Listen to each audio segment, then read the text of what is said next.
Just అంటే బాడీలో ఒక ఎనర్జీ, ఒక జస్ట్ మా టీం అంతా ఒక ఒక ప్యూరిఫై అవుతారు జనరల్గా ఈ టాక్సిక్ వరల్డ్లో నుంచి ఒక ఒక ప్యూరిఫికేషన్. అంటే ఆ సినిమా ఉండేంత వరకు ఒక ధైర్యం ఉండింది స్టూడియోలో, ఓకే శివుడు ఉన్నాడు, చూసుకుంటాడు, ఎన్ని అడ్డంకులు వచ్చినా చూసుకుంటాడని.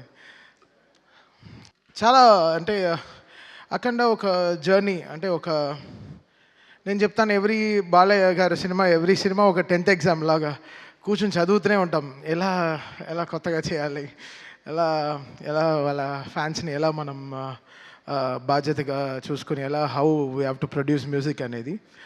శివుడు వచ్చినప్పుడు అది సంథింగ్ డిఫరెంట్. అది తాండవం అనే పేరు కూడా యాడ్ చేసిన తర్వాత ఇంకా రిథమిక్గా ఎలా మోస్ట్ పర్క్యూషన్స్ అన్ని యూజ్ చేసి ఎలా కొత్తగా దీన్ని ప్రజెంట్ చేయాలనుకున్నాం. ఈ సినిమాకి మేజర్ స్ట్రెంగ్త్ ఈ సినిమాకి మా లిరిసిస్ట్స్. వాళ్ళందరూ బికాస్ ఫస్ట్ అఖండాలోనే చాలా చేసేసాం, ఇంకేం చేస్తాం ఈ అఖండాకి అనుకున్నాం. బట్ కళ్యాణ్ చక్రవర్తి గారు, నాగ గురునాథ శర్మ గారు, కాశల శ్యామ్ గారు, వీళ్ళందరూ నిజంగా చాలా చాలా కష్టపడి ఒక్కొక్క సీన్కి పాటకి రాయడం వేరే, పాటలకి రాయడం వేరే, సీన్ చూస్తూ ఆ సీన్కి రాయడం చాలా చాలా ఇదనమాట. It's very tough. అది మా టీంలో ఒక అమ్మాయి ఉంది అద్వితీయ, దానికి 18 ఏళ్ళే దానికి. తనకి ఎక్కడి నుంచి అంత ఐడియాస్ వస్తుంది నాకు తెలీదు, అంత అద్భుతంగా లిరిక్స్ రాస్తుంది. సో తను, కళ్యాణ్ చక్రవర్తి గారు, నాగూర్నాథ శర్మ గారు అండ్ శ్రీకృష్ణ, వీళ్ళు నలుగురు is main pillars of getting this right lyrics to this cinema. అంటే ఏ సీన్కిను మీరు సినిమా చూస్తే హనుమంతుడు శివుడు కలిపిన మంత్రాలు వెరీ రేర్, మనకు దొరకదు. అది చాలా దాన్ని క్రియేట్ చేశారు, దాన్ని లేనిది తెచ్చారు. ఒక అలాంటి మంత్రాలని కమర్షియల్ మ్యూజిక్లో ఫార్మాట్లో నేను ఇచ్చిన మీటర్లో రాయడం చాలా కష్టం. కొన్ని వర్డ్స్ లాంగ్గా ఉంటాయి, బట్ అది వాళ్ళు పదాలన్నీ కరెక్ట్గా కలిపి సేమ్ టైం ఎక్కడ అది రాంగ్గా రాకుండా అది ఎంతో బ్యూటిఫై చేశారు, ఎంతో దాన్ని ప్యూరిటీగా దాన్ని చూపించారు. So thanks to my all lyric writers. నిజంగా వాళ్ళు నిజంగా చాలా అంటే లాస్ట్ నేనే ఒక 77 డేస్ జరిగింది బ్యాక్గ్రౌండ్ స్కోరు. సో ఈ 77 డేస్లో నాతో 24/7 వీళ్ళు నాతో ఉన్నారు. పిలిచినప్పుడల్లా ఇంకా అంబులెన్స్ లాగా వచ్చేసారు, సార్ రండి రీల్ వచ్చింది, నెక్స్ట్ రీల్కి వెళ్తున్నాం, ఇప్పుడే ఇంటర్వెల్ అయింది. ఇంటర్వెల్ చేయడానికే ఒక 11 డేస్ పట్టింది. అంటే ఇంకా ఇంకా దేవుడు వచ్చినట్టు చేయాలంటే ఎలా చేయాలి? సో అది ఇట్స్ వెరీ టఫ్, దాన్ని ఊహించుకోవడమే చాలా టఫ్. 2 స్పీకర్కి ఓకే, థియేటర్లో మొత్తం ఒక 128 స్పీకర్స్ ఉంటుంది. ఆ స్పీకర్స్కి అంతా కరెక్ట్గా వాల్యూమ్ కరెక్ట్గా పంపించి కరెక్ట్గా చేయడం అనేది చాలా చాలా చాలా కష్టం.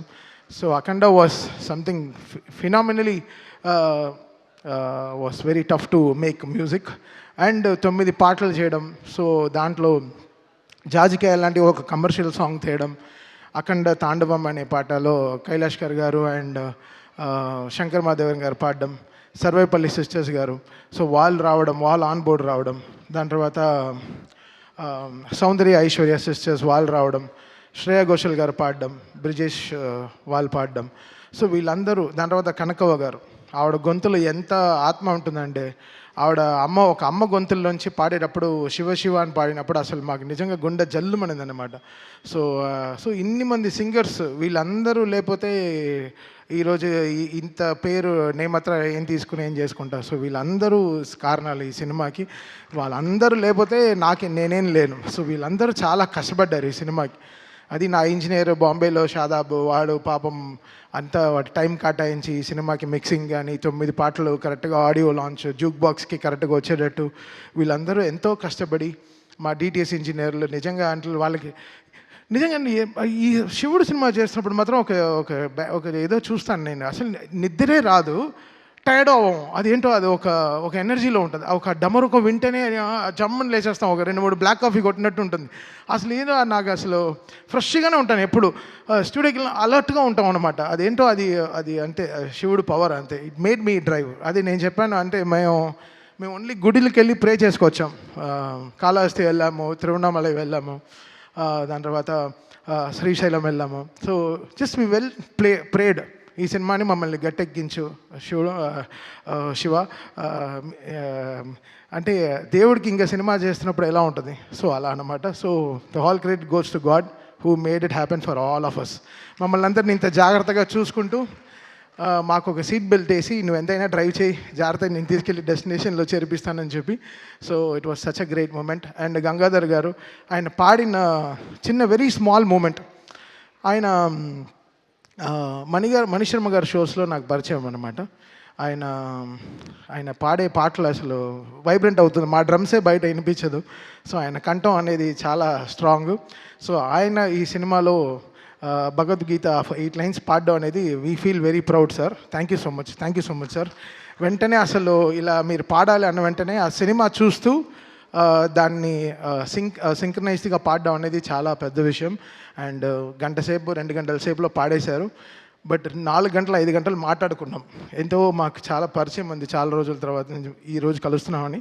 I'm so happy sir. మీరు స్టూడియోకి వచ్చిన వల్ల స్టూడియోకి ఒక బాగా మంచి వెలుగు వచ్చింది sir. Thank you so much sir.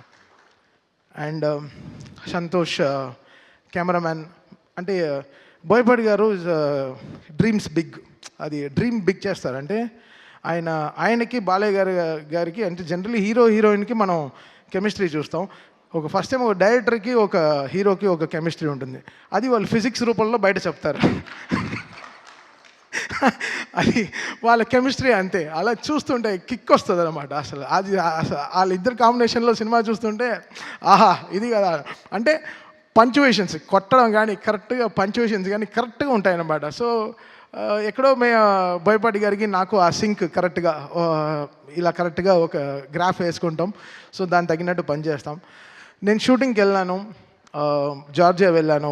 -14, -15 డిగ్రీస్లో whole team పనిచేశారు, చాలా కష్టపడి పనిచేశారు. నిజంగా అసలు hats off to the whole team, whole crew. వాళ్ళు Santosh cameraman team, stunt master team, అందరు everybody, like production team, everyone.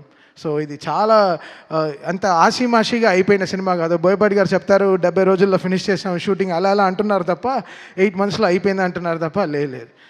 ఇది శివుడు ఆజ్ఞ లేకుండా ఏం జరగదు. అయితే ఇది మేనిఫెస్టెడ్ సో మచ్, ఇంత స్ట్రాంగ్గా ఈ సినిమాని జనాలకు తీసుకెళ్ళి చూపించాలి అన్న వెంటనే. So it came, all powers came from the heaven and made it happen for them. మీ అందరికీ తెలుసు December 5th రావాల్సిన సినిమా 12th వచ్చింది. సో వాళ్ళు అనుకుంటే ముందరే కేసు వేయించి ఎప్పుడో ఆపు ఉండొచ్చు, బట్ కరెక్ట్గా లాస్ట్ మినిట్లో వచ్చి ఆపుతారు. సో దీని గురించి మీకు తెలుస్తుంది ఎంత యూనిటీ లేకుండా ఉంది వరల్డ్ అనేది. సో అది we have to get everything right. అది చాలా మనం అని గుట్టుగా ఎవరు ఇంత స్ట్రాంగ్గా లేరు. అందరూ ఎవ్రీబడి ఈస్ లైక్ మనదే, మనమే, నాదే, నేనే అని ఉంటున్నారు. అది కాదు, ఇది మనం అని వచ్చేటప్పుడే అన్నీ కలుస్తాయి, అన్నీ ఎవ్రీథింగ్ విల్ ఫామ్. మనం ఇది మనది అన్నప్పుడే it will have that shine. అందరూ పెరుగుతారు దాంట్లో, మనం అందరం పెరుగుతాం తప్ప, మనం అని చెప్పేటప్పుడు మనం పెరుగుతాం తప్ప మనం ఎప్పుడు తగ్గిపోం. సో అది చాలా ఇంపార్టెంట్. అందరూ ఛానల్ దొరికితే వెళ్ళి సలహాలు ఇస్తున్నారు తప్ప ప్రొడక్షన్ ఆఫీస్కి వచ్చి మాట్లాడితే ఇంకా వాళ్ళు ప్రొడ్యూసర్స్ వాళ్ళకి ఇంకా బలం వచ్చేది, చాలా బలం వచ్చేది. ఎందుకంటే ఎవరిని అడిగినా గోపి, రాము, కోటి గారు అంటే అందరూ చాలా మంచివాళ్ళండి, చాలా మంచివాళ్ళండి అంటారు. అప్పుడు ఎందుకు వాళ్ళ గురించి బయట తప్పుగా మాట్లాడాలి? వచ్చి ఆఫీస్కి రండి, కూర్చొని మాట్లాడి క్లోజ్ చేయండి. ఛానల్ మైక్ దొరికితే ఎక్కి మాట్లాడడం తప్పు కదా. అందరూ ఎక్కడికి వెళ్ళి ల్యాండ్ అవుతుంది అనేది చూడాలి. సో ఇండస్ట్రీలోనే ఒక యూనిటీ లేదు. మీరు అందరు కలిసి ఉండే సమయం వచ్చింది. ఈ పాటికి మీరు అందరూ చాలా గట్టిగా కూర్చుని ఒక సినిమా రిలీజ్ అవ్వాలంటే అందరూ కష్టపడి అందరం కలుస్తూనే ఒక సినిమా రిలీజ్ అవుతుంది. ఏదో ఒక ఇంటి 4 గోడ మధ్యలో అవ్వాల్సింది ప్రపంచం అంతా చాలా బ్యాడ్గా వెళ్తుంది. మన టాలీవుడ్ ఇండస్ట్రీ చాలా గొప్ప ఇండస్ట్రీ. మనకుండే ఫ్యాన్స్ పవర్ ఏ వరల్డ్లో లేదు. మనకుండే ఫ్యాన్స్ పవర్, మనకుండే హీరోలు ఇంతమంది ఎక్కడ ఏ లాంగ్వేజ్లోనూ లేరు. బయట అంతా చాలా ఈర్ష్య. టాలీవుడ్ తెలుగు ఇండస్ట్రీ అంటే సూపర్ అని వాళ్ళకి చాలా ఈర్ష్య, చాలా పెద్ద దిష్టి తగిలింది మన తెలుగు ఇండస్ట్రీకి. యాక్చువల్గా బయట తెరిస్తే అసలు యూట్యూబ్ తెరిస్తే ఒకరిని తిట్టుకోవడం, ఇంకోటి తిట్టుకోవడం, చాలా నెగిటివిటీ అయిపోయింది. అది కాకుండా మనందరం కలిసి నిజంగా అందరం ఒక యూనిటీగా, ఎవ్రీ సినిమా నా సినిమానే. ఇప్పుడు రేపు ఏ సినిమా రిలీజ్ అయినా నన్ను ట్వీట్ ఏమంటే చేస్తాను. నా సినిమాని, నా ఇండస్ట్రీని నేను సపోర్ట్ చేయకపోతే ఎవరు సపోర్ట్ చేస్తారు? ఇది మనది అనే టైం వచ్చేసింది. ఇంకా అందరూ కలిసి చక్కగా మాట్లాడుకుని ఒక యూనిటీగా వెళ్ళాల్సిన టైం వచ్చింది. So I request all everyone, ఎవరైనా ఎవరికైనా దెబ్బ తగిలితే వెళ్ళి బ్యాండేడ్ వేయండి, దానికి వెళ్ళి బ్యాండ్లా వాయించకండి బయటికి వెళ్ళి. అది చాలా తప్పు. అది మీరు ఆలోచించేదే తప్పు. అది ఆలోచించేది తప్పు. ఇక్కడ ఈ సినిమాకి ఏం బిజినెస్ జరుగుతుందని వరల్డ్ వైడ్ ఎందుకు తెలియాలి? అది ప్రొడ్యూసర్స్ వాళ్ళు కష్టపడి తెచ్చుకున్న సినిమా, వాళ్ళు గెలవాలని మేము అందరం అనుకునే సినిమా. ఎవడు ఆపుతాడు సినిమాని? లాస్ట్ మినిట్లో ఎందుకు ఆపాలి సినిమాని? ప్రొడ్యూసర్ ఆపుతాడా? నా సినిమా 5వ తారీఖు రిలీజ్ అంటే 4వ తారీఖు సాయంత్రం 7ంటికి ట్వీట్ చేయాల్సిన కర్మ వాళ్ళకేంటి? వాళ్ళు ఎంత కుమిలిపోయి ఉంటారు ఆఫీసులో కూర్చుని. వాళ్ళు ఎవరైనా ఆలోచించారా? వాళ్ళకి ఒక ఫ్యామిలీ ఉంది, వాళ్ళకంటూ ఒక మనుషులు ఉన్నారు, వాళ్ళు నమ్మి పిల్లలు ఉన్నారు. ఎవరైనా ఆలోచించారా? ఏం ఆలోచించడం లేదు. జస్ట్ అలా చేసడం అంతే. మాట్లాడడం తప్పుగా. ఎవడు చేస్తాడు తప్పు? ఎవడు తప్పు చేయడు. భయం, అందరికీ భయం ఉంటుంది.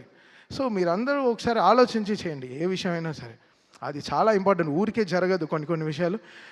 బట్ ఏమున్నా ఇది ఎప్పుడొచ్చినా అయితే ధైర్యంగా ఉన్నాం. ఎప్పుడొచ్చినా ఈ సినిమా బాక్సులు బద్దలు అవుతాయి, స్పీకర్లు పేలుతాయి, కాలుతాయని మాకు తెలుసు. సో మేము ధైర్యంగానే ఉన్నాం. బికాస్ మనం దేవుడిని నమ్ముకుని వెళ్ళాం. సో ఒకరోజు దర్శనం దొరుకుతుంది, లేకపోతే 1 వీక్ తర్వాత దొరుకుతుంది. ఈ 1 వీక్ తర్వాత మీకు అందరూ దొరికింది. ఈరోజు మీరందరూ చాలా దీన్ని పెద్దగా చాలా దీన్ని మీరు రెస్పెక్ట్ చేసి ఈ సినిమాని అందరూ ఈరోజు ఫ్యామిలీస్ అందరూ వెళ్తూ థియేటర్ చూస్తుంటే నాకు చాలా హ్యాపీ అనిపించింది. ఇది ఎందుకు? బికాస్ ఒకరు కష్టం కాదు దీంట్లో. ఒక సినిమా జరగాలంటే ఒక మినిమం 2000 మంది పనిచేస్తే కానీ ఒక సినిమా రిలీజ్ అవ్వదు. అది ల్యాబ్ నుంచి ఎవడో ఎంతో కష్టపడితే కానీ ఒక సినిమా రిలీజ్ అవ్వదు. ఇది ఒక మనిషిది కాదు, అందరూ ఇంత టెక్నీషియన్స్. నాతోనే 600 మంది పనిచేశారు ఈ సినిమాకి. 600 మంది ఓన్లీ మ్యూజిక్ డిపార్ట్మెంటే పనిచేసింది. సో ఇంకా కెమెరా డిపార్ట్మెంటు, ఇంకా ఆర్ట్ డిపార్ట్మెంటు, ఇంకా మేకప్ డిపార్ట్మెంట్ ఎంతమంది ఉంటారు? అందరికీ పాపం అందరూ సంపాదించారు కదా. అందరూ everybody made money, everybody wants to, వాళ్ళ సర్వైవింగే ఇదే కదా. సో అందరు కలిసి చేస్తేనే కదా సినిమా. సో మనం అనే టైం వచ్చేసింది. ఇంకా మీరందరూ మన ఇండస్ట్రీ పైన మళ్ళీ చెప్తున్నాను. నేను బయట అన్ని ఇండస్ట్రీలు తిరుగుతాను తప్ప అందరికీ తెలుగు ఇండస్ట్రీ అంటే వాళ్ళకి హాలీవుడ్ లెవెల్లో చూస్తున్నారు మన ఇండియాలో. సో మనందరం కలిసి ఇంకా గుట్టు చప్పుడుగా బయట ఎక్కువ ప్రాబ్లం అవుతే వెళ్ళి అడ్రస్ చేసి మనంగా ఈ సినిమాని మన సినిమాని మనం కాపాడుకునే టైం వచ్చేసింది. సో రేపు జనవరిలో ఎన్నో రిలీజ్లు వస్తున్నాయి. సో అందరికీ విజయవంతంగా సక్సెస్ రావాలి. 2025 ఈరోజు మాకు డాకుతో స్టార్ట్ అయింది, బాలయ్య గారితో జర్నీ ఈ ఇయర్. మళ్ళీ అఖండ 2తో ఫినిష్ అవుతుంది. Such a great journey. 5 సినిమాలు, 5 బ్లాక్ బస్టర్స్ కొట్టాము. ఇప్పుడు 6వది కూడా స్టార్ట్ చేసాం గోపితో. అది ఇంకో బ్లాక్ బస్టర్ అవుతుంది. ఎందుకంటే అది కూడా వర్క్, అసలు సామాన్యమైన సినిమా కాదు. దానికి కూడా చాలా కష్టం ఉంది, వర్క్ ఉంది. అండ్ మనల్ని ఒక మనిషి నమ్మితే మనం నమ్మకం కదా ఇంపార్టెంట్. మళ్ళీ అదే చెప్తుంటే కష్టంగా ఉంది. మనం 300 మంది ఒక ఫ్లైట్లో వెళ్తాం, 2 పైలట్ నమ్మి. ఆ పైలట్ ఎవడో మనకు తెలియదు, ఇటు వెళ్ళి దింపుతాడని తెలుసు, అంతే, ఎక్కేస్తాం. సో అలా మనకి నమ్మకం అనేది చాలా ఇంపార్టెంట్. ఒక పర్సన్ మనం నమ్మామంటే వాళ్ళని మనం చాలా జాగ్రత్తగా చూసుకోవాలి. అలా బోయపాటి గారు ట్రస్ట్ మీ కంప్లీట్లీ. తమన్ గారు ఇది సూపర్ సార్. ఇది ఆయన యాక్చువల్లీ చెప్పుంటే మొత్తం 14 రీల్స్లో 14 రీల్స్ వస్తాం. మొత్తం 9 రీల్లో 2 కరెక్షన్, 3 కరెక్షన్ చెప్పుంటారు. నీకు కరెక్షన్ ఎందుకు రాలేదంటే ఆయన నన్ను నమ్మారు కాబట్టి నేను ఆయనకి జాగ్రత్తగా చేశాను సినిమాని, అంతే. ఆయన నమ్మారు, ఓకే అసలు కరెక్షన్ రాకుండా ఉండాలి అనే లెవెల్లో కొంచెం డిలే చేశాను. నా వల్ల కొంచెం డిలే ఉంది. బికాస్ అర్థం చేసుకోవడం ఈ సినిమాని ఒక టైం పట్టింది. ఫస్ట్ అఖండ కూడా అదే జరిగింది. ఒక 25 days ఎలా చేయాలి ఆలోచిస్తున్నాను. ఈయనేంటి ఇలా తీశారు, ఏంటి ఇంటర్వెల్కే ఇంత ఊపిరి తట్టుకోకుండా చేశారు, ఇంకా 5వ రీల్, 6వ రీల్, 7వ రీల్ ఎలా చేయాలి? అసలు మౌంట్ ఎవరెస్ట్ లాగా ఉండింది క్లైంబింగ్ ఈ సినిమా. సో ఇంత వెయిట్ ఉన్నా ఎలా కష్టపడి ఎక్కేసాం, కొండని ఎక్కి ఫినిష్ చేసాం అనమాట. సో థ్యాంక్ యూ బోయపాటి గారు అండ్ బాలయ్య గారు ఫర్ ద గ్రేటెస్ట్ ట్రస్ట్. దూకుడు నుంచి నన్ను సపోర్ట్ చేసిన 14 రీల్స్ అండ్ ఓవర్సీస్ రిలీజ్ చేసిన మోక్ష మూవీస్. చాలా సైలెంట్గా ఉంటాడు శ్రీధర్, మా ఇద్దరికి అసలు పడదు, బట్ చాలా మంచివాడు. Thank you Sridhar, thank you so much. 9th reel గురించి మన ఇద్దరికి చిన్న గొడవలు ఉన్నాయి, చూసుకుందాం తర్వాత. And thanks for everyone. ఈరోజు అందరూ ఈరోజు యునైట్ అయ్యాం. చాలా సంతోషంగా ఉంది ఈ సినిమా సక్సెస్ అయిందని చెప్పి. చాలా thanks and thanks to everyone. Thank you Thaman గారు, థ్యాంక్ యూ సో మచ్.